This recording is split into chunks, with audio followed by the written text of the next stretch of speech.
Matt Baggett announced last week that he'll retire when his contract ends in September.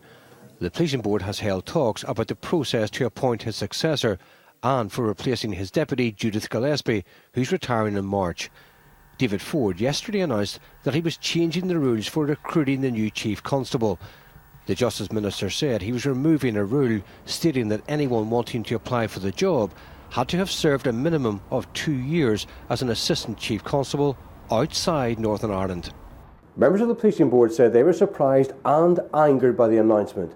The board is responsible for appointing the Chief Constable and holding him to account.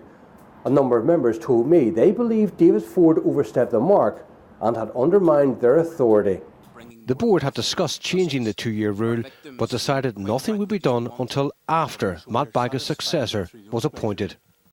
Absolutely astonished. If you look at the timescales of what's happened here we have the board in the middle of a process of appointing both a new Deputy Chief Constable and a Chief Constable, and in the middle of all of that, the Minister decides to change the fundamental rules on how you actually recruit that individual. I think that is absolutely unforgivable. It's unbelievable that David Ford should make this move effectively after the starting pistol has been fired for this recruitment process. It's unheard of that a minister should interfere in this way. David Ford will face questions about his announcement in the Assembly this afternoon, and then by his fellow ministers in the Executive on Thursday. Vincent Kearney, BBC Newsline.